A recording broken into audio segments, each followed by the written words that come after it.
terrible war to a just and lasting end, as well as the efforts of the UK, France and others to contribute to ensuring a lasting peace when the time comes. NATO allies continue our support to Ukraine. In the first 3 months of this year, allies have already pledged more than 20 billion euros in security assistance for 2025.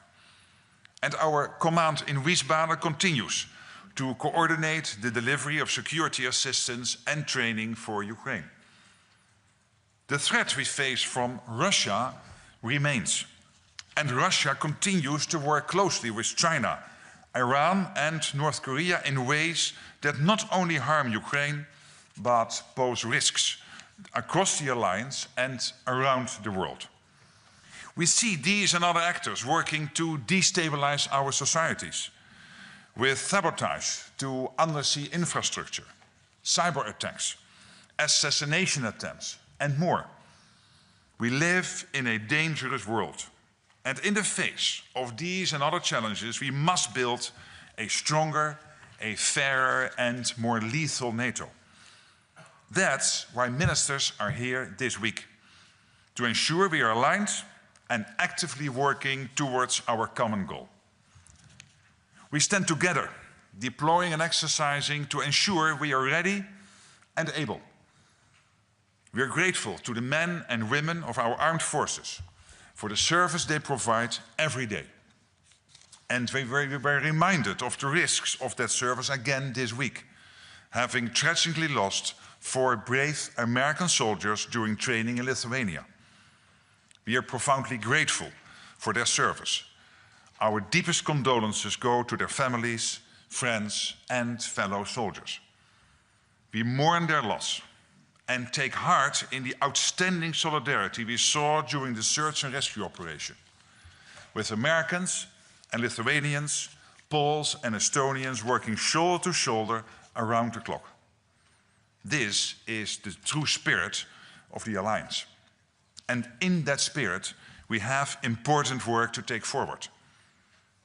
We are building a more capable alliance by investing in what we need to counter the threats we face. And we are making major progress. Many allies are stepping up their spending in ways we haven't seen in decades. And I expect more announcements to follow. This is critical. Ministers will talk about how to ensure we can continue this trend.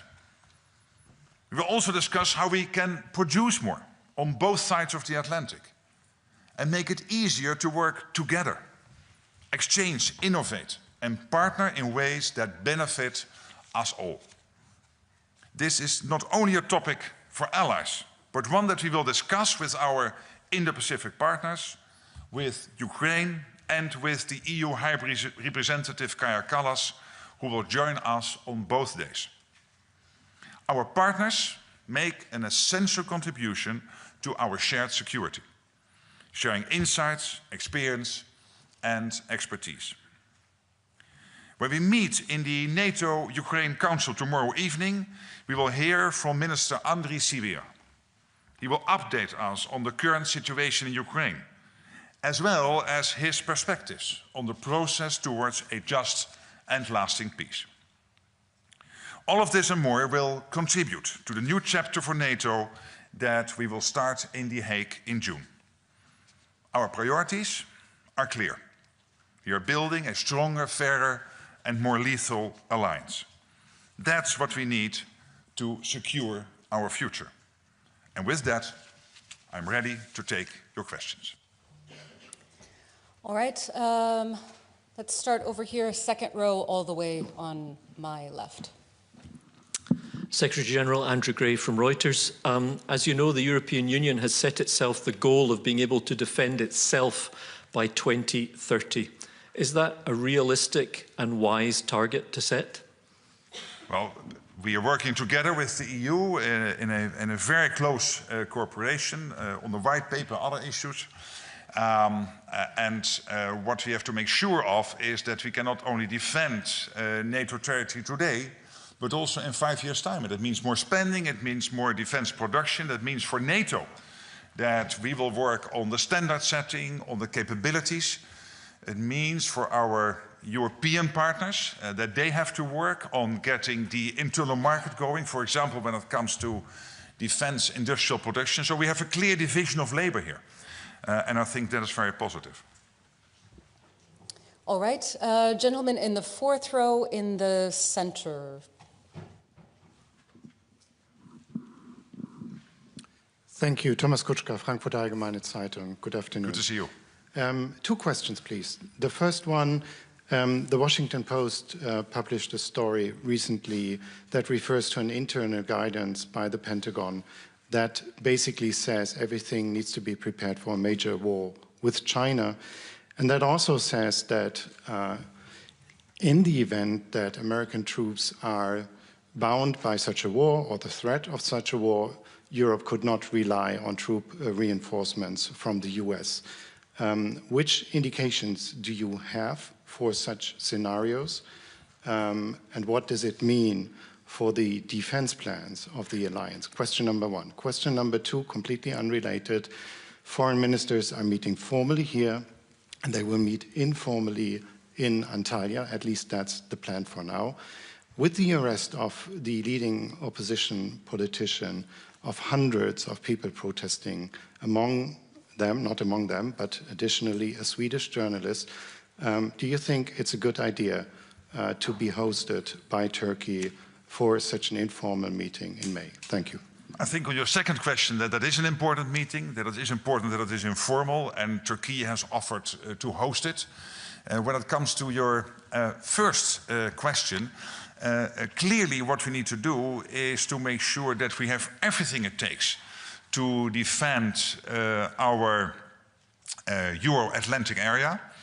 And we also know that threats are manifold, also outside the Euro-Atlantic area. And that means that when it comes to the US, but also to other NATO allies, and for the alliance as a whole, that we have to be aware of what is happening in the Indo-Pacific. That's the reason why we have that close cooperation. And that will also mean that it is understandable also for the US that over time they want to focus more and more also on that part of the world. And it is only logical for the Europeans to step up even more. There are no plans to withdraw or whatever. We know that the US is completely committed to NATO. But I think it is in all our interest that we are able to keep this whole planet stable. For NATO to focus, of course, very much on our Euro-Atlantic area. But as I said, together with the US at 32, to be very much aware that the threats are not only limited to the Russians. We see the Chinese building up, we see what is happening in Iran, we see what is happening in North Korea, and that's why Japan, Korea, Australia and New Zealand will join us. All right, blonde woman with the red glasses in the center. Beautiful glasses. It's a good description, thank you, Alison. Irina Sommer, news agency Interfax, Ukraine. Next week here in NATO HQ, the meeting of the coalition of buildings will take place. So my question is for you, Secretary General, what kind of role do you see for NATO playing in this coalition? Is it only to provide the facilities for meeting, or it can be something more? Thank you. Well, I've myself been participating in some of these meetings in London and twice in Paris. Because I'm traveling next week, the Deputy Secretary General will participate in a meeting here. And we are there to advise, but also to hint at the implications of certain plans and what that means for the defense of NATO territory. So that is important. So we are there in an advisory role and also very much explaining the implications of decisions will they be taken.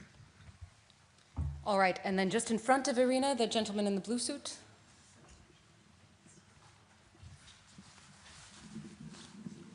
Good afternoon. I want to ask about joint military exercises Zapad 2022 will take place in Belarus. Our sources in Belarusian army say that for this exercises system Oreshnik and tactical nuclear weapons will be sent to Belarus from Russia, and they say that nuclear weapons are not yet in Belarus. Do you see nuclear weapon in Belarus, and or they are not still there? is the risk that the Russian army will stay in Belarus after the exercises like it was in winter 2022? I have no information to share with you on that. We know that these type of exercises take place regularly, but you are asking some more specific questions concerning those exercises, and I have no new information to share at this moment. All right. Let's see. The gentleman in the brown jacket here. This is Mohammed with Al-Ittihad, United Arab Emirates. With the fresh Houthi attacks in the Red Sea and concerns with the re-emergence of ISIS in the region, how does NATO assess these emerging threats, and how does NATO work with its southern partners, to, including the UAE, to face such threats? Thank you. Now, of course, we work together in the anti-Daesh coalition, which was hosted here the last time, I think it was in December last year. Then, of course, as NATO, we are active in Iraq, helping Iraq to build up its own armed forces and also their own Justice Department and the security forces in Iraq through the NATO mission in Iraq. And we have a close cooperation with many of our partners in the southern neighborhood. We had a very successful meeting of the North Atlantic Council with 7 ambassadors from Algeria and Egypt and other countries, and Mauritania. And others only, I think it was 2 or 3 weeks ago. So we follow that closely, and obviously it's outside NATO territory, but of course there is a clear interest. All right, gentleman here in the sweater. Secretary General, the President, you've been talking about Putin and about Russia. Western Balkans are again in focus. I'm Kenan Ćosić from Oslobođenje, Sarajevo.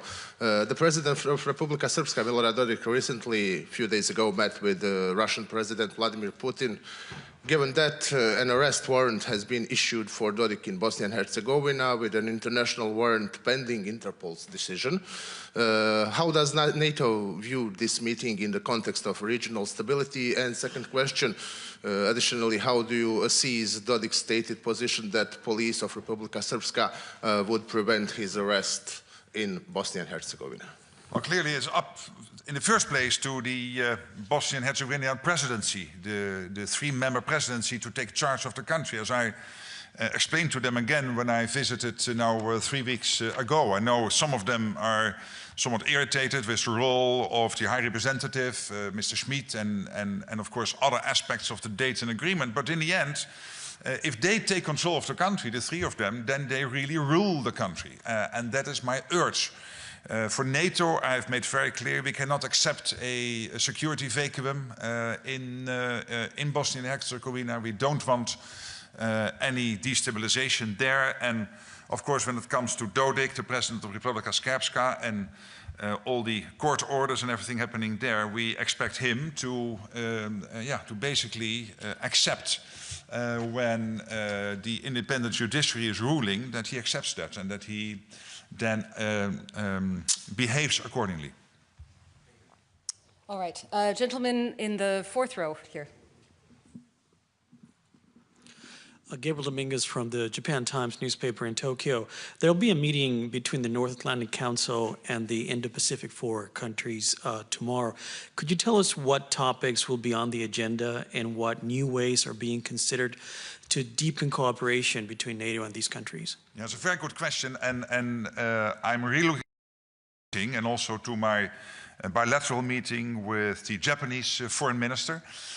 And this is important because we cannot look at at NATO territory in isolation. We know that all these theaters, the Indo-Pacific, the Euro-Atlantic, what is happening in the Middle East, this is all getting more and more interconnected. Look at what is happening in Ukraine with North Korea, China and Iran getting more and more involved.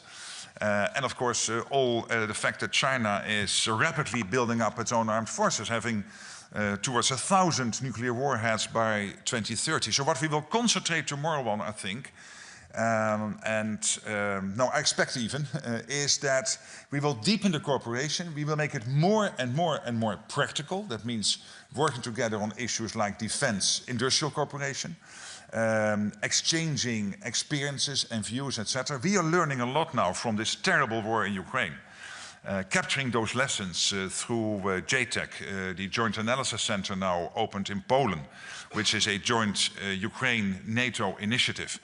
We have to make sure when we work with the Indo-Pacific 4 partners that we capture those lessons, that we learn from them, including Australia and New Zealand, but of course also Korea and Japan.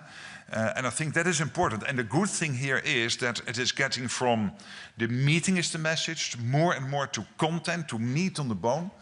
And that's extremely important. All right. The blonde woman in the blue dress. Hi, Alexandra Filipenko, The Breakfast Show, originally Russia, but in exile in Lithuania. For the sake of international security, who should control Greenland? Denmark is, of course, not controlling Greenland, but it is part of Denmark, in the sense of being part of the Kingdom of Denmark, I should say. It is an independent territory, but part of the Kingdom of Denmark. But of course, your question has to do with this whole issue of how to defend the Arctic, the high north. And this is not only Denmark through Greenland. This is also Iceland, Norway, Finland, Sweden, and Canada, and the United States. 7 NATO allies, the 8th country being Russia, but the other 7 all being in NATO. And we are working more and more closely together because we know what is happening there. We know that the Chinese are making use of the sea lanes opening up. We know that the Russians are more and more arming that part of the world. We know that we have an issue, for example, a very practical issue, that we do not have enough icebreakers. It seems a detail, but it is not. It is important. And on all of this, we are working more and more closely together, NATO getting more and more involved. And I think that is very important. All right, the gentleman in the 4th row, white shirt. Thank you very much, Rickard Husu, Finnish national broadcaster YLE. My question is on defense spending. This week, the Finnish government announced that it will increase national defense spending to 3% by 29. What's your view on this decision? Do you expect similar pledges already before The Hague? Would it be beneficial? And additionally, Finland has also decided to withdraw from the treaty against landmines. What is the broader significance on this for NATO's defense, as also the Baltics and Poland has made similar decisions? Yeah. Thank you. So when it comes to the Ottawa agreement, that obviously is for individual allies to decide on, so I should not comment. I took note of that, but I'm extremely happy, of course, with the extra spending Finland has pledged. I think even if you figure in the cost of conscription in Finland, it brings you up to 3.5% by 2029, if I'm correctly informed. So it is really a surge, and we see this all over NATO now. Look what Germany is doing, opening up $500 billion extra in defense spending. The Europeans coming up with 800 billion extra. Finland, indeed, but also the announcements by Denmark, by Sweden, by the Czech Republic, by so many others. I mean, I'm now forgetting probably 1 or 2, so sorry for that. But also that many countries who are not yet at 2% are more and more getting to a place where they want to commit to 2%, potentially even before the summit in The Hague. All these rumors are now floating around. And I think this is really a surge. Already we have seen defense spending on aggregate since 2017 in Canada and the European part of NATO going up by 700 billion. But the last couple of months, the numbers coming in is really staggering. It is impressive, and it is needed because we have this Russian threat, we have the Chinese build-up, we have this connection with North Korea and Iran, so we have to defend ourselves, and we can defend ourselves now.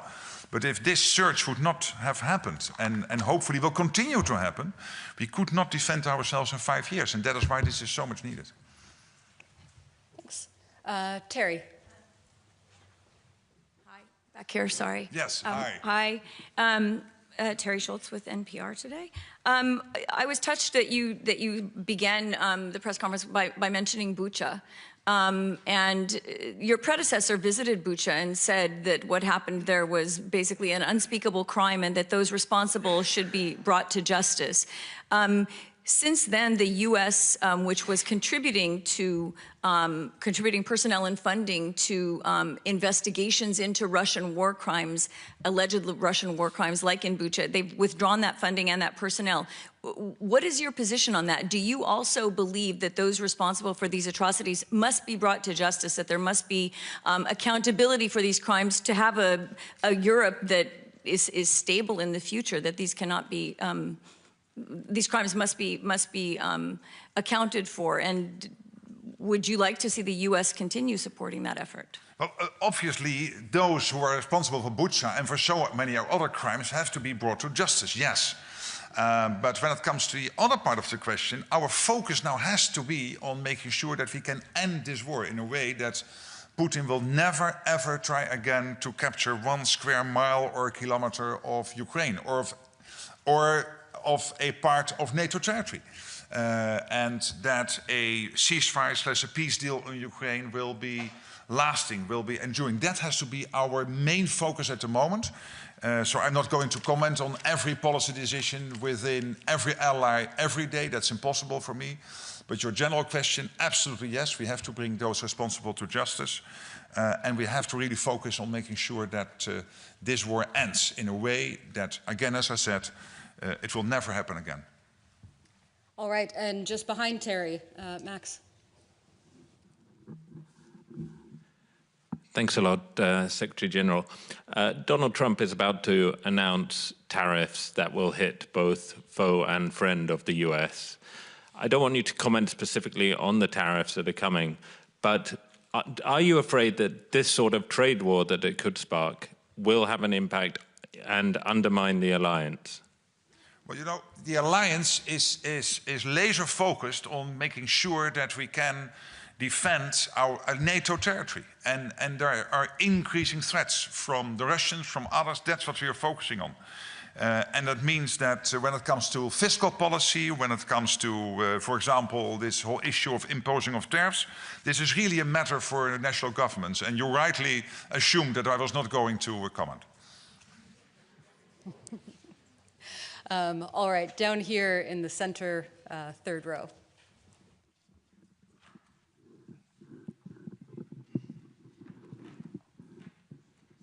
Hi. Hi. Mr. Secretary General, I wanted to ask about Moldova. So recently, 3 Russian diplomats were expelled from Chisinau after it was demonstrated the involvement of the Russian Federation embassy in the transportation of a convicted Moldovan member of the parliament to the Transnistrian region. And in reply, Russia says that serious consequences will follow. And Moldova has parliamentary elections soon, and as we all know, Moldova is also a target of cyber attacks. So can we expect an evolution of relations between Moldova and NATO in order to protect Moldova from the foreign interferences? Thank you. We have a strong cooperation with Moldova, with Chisinau, with President Sandu. She visited me in December. We know each other very well, this role, but also in my previous job in the Netherlands, we worked very well together. And obviously, wherever we can help, and we do a lot together, but whatever we can do more of, we will do so. It's not always wise for me to tell you everything, keep our enemies a bit guessing, but you can be assured there is a close cooperation. All right, and just behind her, the gentleman in the fourth row. Yes. Thank you for the floor. Dmitry Shkurko, National News Agency of Ukraine. Secretary General, Russia officially denied the US proposals for ceasefire in Ukraine, saying that it does not meet the core Russian demands. But we all remember that the core Russian demands are just withdrawal of NATO troops to the borders of 1997. Why, just curious, what kind of response could we hear from NATO side? Thank you. But listen, you will hear many crazy things coming out of Putin and out of Russia, including their demands for a peace deal and whatever. I would not take it all too seriously. Of course, we have to look into it always and have to react to it, but I mean, this is also how he tries to negotiate. And I am, as I said, I commend President Trump for breaking the deadlock, for getting the discussion going, for getting this initial 30-day ceasefire on the energy infrastructure, steps taken on the Black Sea. Of course, we hope for more. I know that the American administration is working day and night to get it done. We are getting updates, being informed, etc. And then it is important on the European side that countries like the UK and France are thinking about the situation post a ceasefire / a peace deal. You know, if I would comment on every media outing of Putin, particularly when it comes to what the Americans try to establish in terms of a ceasefire and a peace deal, is not helpful. You will hear many strange things coming out of Moscow. All right, the woman just 2 away from, yes. The woman is Alexandra von Nam with DW. Good afternoon, ma'am. Hey. Yesterday, Serbia and a NATO ally Hungary signed a new defense cooperation agreement. Was the NATO alliance consulted beforehand? Do you condone it, given the situation in the region and Serbia's ties with Russia? Thank you. Well, we see in the region, of course, more of these bilateral, trilateral agreements. We have also Albania with Kosovo and Croatia, and of course we have, and then this one is coming up. I mean, this is outside. NATO is not part to this, so this is not concerning the alliance. All right, the woman in the third row in the black. My name is Nastasia Mikhailova. I am from the Insider, Russian media in exile. And you told sometimes yesterday that the war should be end, but how it could be end now? And what do you think about Russian threats for European Union? And do you have a plan about rearm? Thank you. Well, of course, the best way to end the war is for the Russians to leave Ukraine, and then it can end very soon. But that is not going to happen, I'm afraid. So that's why it's good that the Americans have now started this process. And that was important because somebody had to break the deadlock. And I always assumed if President Trump would be elected that he would try to do so, and he has done so. And I think that is good. And we completely support those efforts. And we have to take it from here.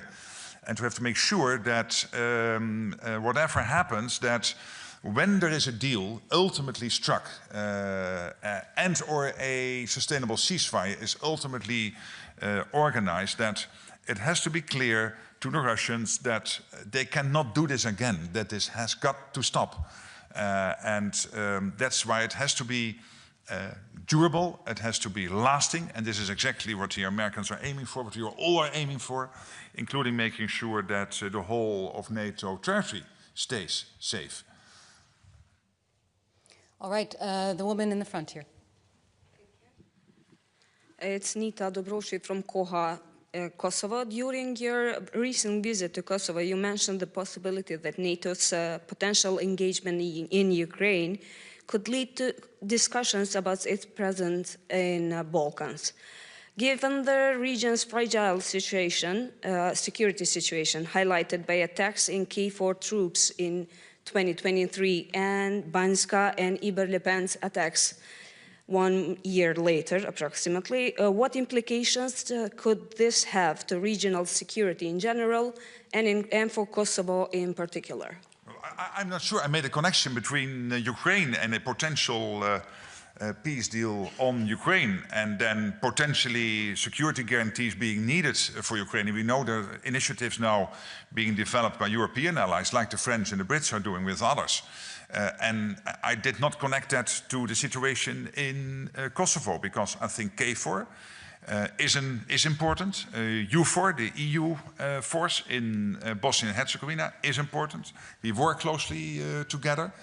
I think the security situation in Kosovo is very close to our heart. We have to make sure that the situation since 1999, now much more stable, can continue. And when it comes to, indeed, Banska and also the attack on NATO forces, both in 2023, that the Serbs will work on the accountability. This is what I discussed with President Vučić on the phone, but also when we had dinner here in Brussels 2 weeks ago.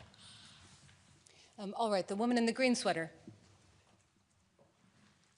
Thank you. Bin Na-chung from Yonhap News Agency, South Korea. Hi. I'm sure you are aware of the political situation in South Korea, so I have two questions. Why do you think it's still crucial to have cooperation with South Korea? And secondly, actually, we were waiting for the impeachment ruling this week.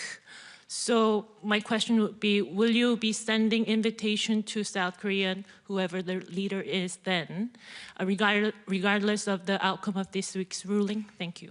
Well, of course, the judicial process within the Republic of Korea is very much to the Republic of Korea. I can only respect whatever outcome there will be. I'm happy that the foreign minister is visiting this foreign ministers meeting. I will have a meeting with him in half an hour. I'm looking forward to that bilateral meeting. And then, of course, he will participate tomorrow in the foreign ministers meeting. And when it comes to The Hague and the summit and the choreography, we still have to take final decisions on that. So no news on that, but that is not about Korea. That is more generally how will we engage, yes or no, and in what format with our partners. And the row just in front of her, the woman with the glasses. Thank you. Kim McCrail from the Wall Street Journal, and I'm sorry to hide behind the cameras. The position of the Supreme Allied Commander Europe is traditionally held by an American. There have been some reports, though, that the U.S. is considering giving that position up. I'm wondering if that happens, what would that mean for NATO? And what would that mean for the U.S.'s influence in NATO? Well, these are what-if questions. And I've seen, other than some of these rumors and reports indeed in your newspaper, I've not seen any concrete proposals on this. So I don't want to react on what-if questions. Chris Cavoli being the EUCOM commander, the commander of the US forces here in Europe, but also being the Supreme Allied Commander. That is a tradition we have since the start of NATO, since Eisenhower, for good reasons. But let me not comment on what-if questions. All right, the woman standing. Thank you. I'm Ezaatous from Tunisia. I really would like to notice that there is a group of Arab journalists from the Middle East and North Africa within this group. Secretary General, I really appreciate your comments on Ukraine. You said that you want to pursue the war criminals in justice, and your positive message to Ukrainian people because of the Russian aggression. Knowing that, tomorrow, Gaza might be on the agenda. So are you concerned about the situation in Gaza? Is there any single step to stop the bloodshed, to save children in Gaza, to stop the killing, the daily killing and the starvation of people there under the eyes of the world? Thank you. Of course, we are following the situation in the Middle East, and particularly in Gaza and Lebanon. And your question is very much to Gaza. We follow that very closely. At the same time, this is a question which is really being addressed at the level of the individual allies. They are navigating the crisis, so there's no role for NATO here. When it comes to NATO and the close cooperation with the southern neighborhood, including with Tunisia and other countries, Algeria and Morocco and Mauritania and Egypt and Israel and others, this is about security cooperation. How can we help each other? How can some, like in Mauritania or and so, by the way, Jordan, a very important partner there, like we're doing in Iraq. How can NATO help to make sure that we apply our knowledge to help these countries to build up their own armed forces, their own security forces, etc. But when it comes to Gaza itself and the situation there, it's up to individual allies to navigate that situation. All right, I know that we'll have more questions than we have time to answer, but we do have a few more minutes. So let's come to the woman in blue here on the aisle. Hi, good afternoon. Isabel Schäfers, German TV, ZDF. I have a question on defense spending. We know that Donald Trump wants 5%, but only for the allies, not for the US. On this special topic, but also more general, do the European allies need to do basically everything that the US requests now in order to keep the US within NATO? Well, first of all, as I said, let's celebrate the fact that we have added in aggregate by now several hundred billion since 2017, and that the last couple of months, including your country, I mean, you guys are leading the way, the Germans, the $500 billion extra in defense spending is staggering. What we will have to do in the run-up to The Hague is to assess, and this is a process we have in place in NATO, the defense planning process. We have to assess exactly what are the targets we need to achieve. Based on those targets, which gaps do we have? We have already identified a few. For example, the fact that we need more long-range capabilities, that we need more air defenses, that when it comes to our land forces, our armies, we need to invest more there, including in the way they are outfitted, etc. So on all these issues, and logistics, and command and control, etc. So there will, when you look at the aggregate number, and it is not finalized yet, we will finalize that whole process early June with the defense ministers, you can assume that, as I said before, that you will have to spend considerably north of 3% to reach these targets, to close the gaps, to make sure that we can keep ourselves safe in this part of Europe. And that is driving us at the moment. But whilst we are working on those targets, we see these staggering amounts of money coming in. And that is important. That means that Europeans are stepping up, and that's crucial because of the threats from Russia and the increasing threats from China, but also around North Korea. All right, staying in the same row, the woman in green. Hi, I'm here. Sorry, yeah. Hi, goedemiddag. Lise Hesselund from Danish TV2. I would like to return to the question regarding Greenland. Yes. I hear your point on the necessity to have a larger presence in the Arctic, but we have a situation where one NATO ally is threatening another NATO ally with taking control of its territory. So my question is, why won't you go into that discussion? Why is that? And also, isn't there a credibility problem here when we have this situation, we have these threats, and you won't distance yourself as Secretary General to these threats? Normally, we also hear similar things coming out of Russia, but why don't you want to go into this specific debate? Thank you. Because what I want to do is to have us focus on the issue at hand. And the issue at hand here is the defense of the Arctic, and that is much broader than Greenland. Of course, Greenland is part of the Arctic, but as I said, Denmark, through Greenland, is one of the 7 countries, the US itself, Canada, Iceland, Norway, Finland, Sweden. They are all part of the High North, and we have some serious issues to address. With the Chinese using the sea lanes, with the Russians rearming the region. And I want us to concentrate on that issue and be very much focused on this, because there is a real issue there, which goes really beyond Greenland, it's only Greenland. Of course, Greenland being important, but it is in conjunction with the other 6. All right, I think we've got time perhaps for one more. The gentleman here in the front. 2 more, yes. No, sorry.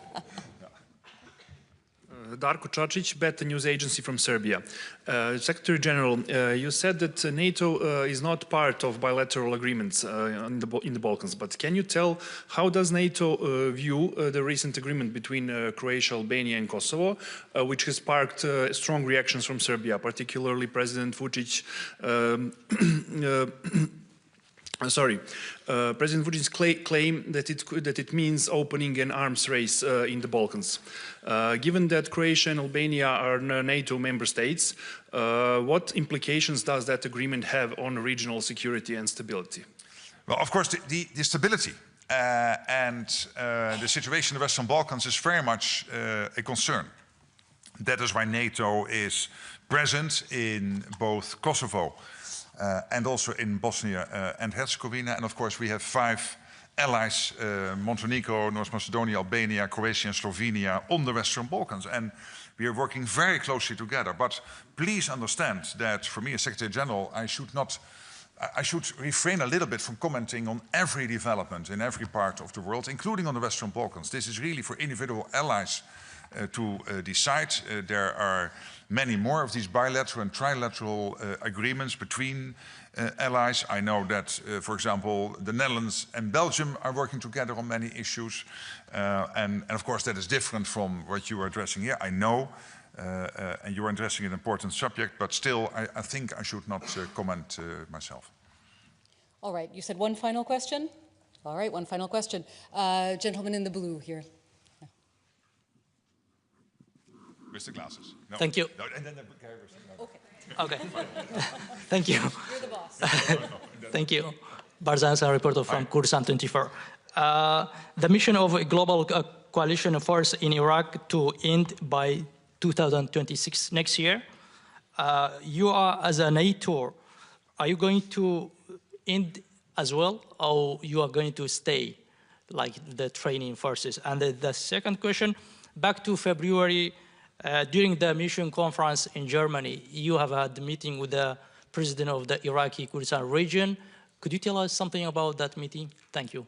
Yeah, that was a very positive meeting. We know each other very well in my previous role, and it is important, I think, to continue that conversation. So I was very happy to have that opportunity in Munich. Of course, I cannot disclose what we discussed in detail, but it was a very cordial meeting, re-establishing our relationship. And when it comes to Iraq, of course, we are there at the invitation of the Iraqi government, helping Iraq to develop its armed forces and develop its security forces. Of course, when there are changes to the overall security infrastructure, because, for example, the Americans potentially taking down some of their troop levels there because of the discussions they have with Iraq, that could have an implication for the NATO mission in Iraq, and then we will navigate that with the Iraqi authorities. So you can be assured that we will always be in front of that. All right, and then very final question to the gentleman in the glasses and the blue shirt. Yes, thank you very much. Michel Kerris, NRC Amsterdam. And now you have to ask a nice question. That's a nice question, okay. Okay. So, there was quite a few issues have raised considerable concern about the cohesion in NATO.